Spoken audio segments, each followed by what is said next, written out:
Due casi che ho molto trattato, quello di Viviana Parisi e quello di Liliana Resinovic. C'è stata una coincidenza un po' singolare che vi dirò alla fine di questo video che mi ha portato ad accostare queste due intricate storie. Eppure, qualche coincidenza c'è, perché Daniele Mondello, che poi a oggi è assolutamente una vittima, anzi la principale vittima della morte di Viviana e del figlio Gioele, pur essendo innocente, nei primi giorni aveva detto delle cose assolutamente errate, tanto da chiedersi ma come mai le sta dicendo. Ad esempio ricordate il discorso di essere andato a patti il 2, che poi era assolutamente falso.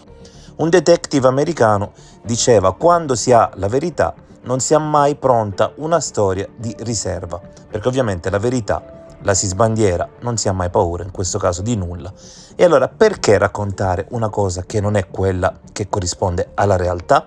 E questo è il discorso di Sebastiano, perché Sebastiano, ad oggi chiaramente non indagato, ha insospettito tutti proprio per questo discorso, ha raccontato 1000 storie, le ha contraddette e ha cambiato 1000 versioni. Sebastiano, se tu sei innocente, come ovviamente si pensa tu sia, perché non hai mai detto le cose come stavano dall'inizio?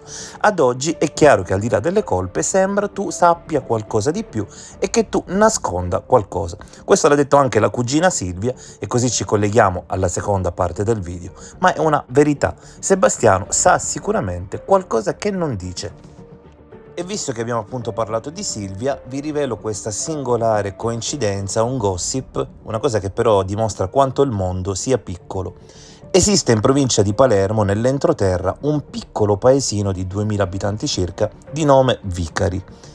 Ebbene, questo paese voi lo ricorderete molto bene, soprattutto chi ha seguito il caso di Viviana Parisi, perché i famosi testimoni del Nord, partiti dalla provincia di Varese che il 2 notte fecero scalo a Falcone, il 3, quando incontrarono fuori dalla galleria Viviana Parisi, avevano come destinazione proprio questo piccolo paesino, Vicari.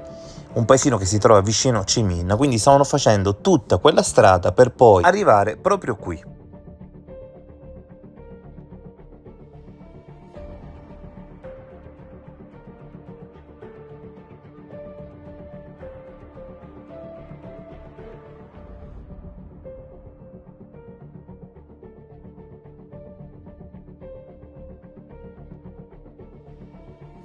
Ebbene, quel viaggio che non è riuscito ai testimoni del Nord il 3 agosto 2020 è tranquillamente riuscito alla cugina di Liliana Silvia, che è andata a Vicari perché proprio di lì era originario un suo strettissimo parente. Quindi, con tutta la grandezza dell'Italia e della Sicilia, il parente di Silvia e i testimoni del Nord andavano nello stesso microscopico paesino della provincia di Palermo. È sicuramente una coincidenza che dimostra che ci sono luoghi che più di altri attirano.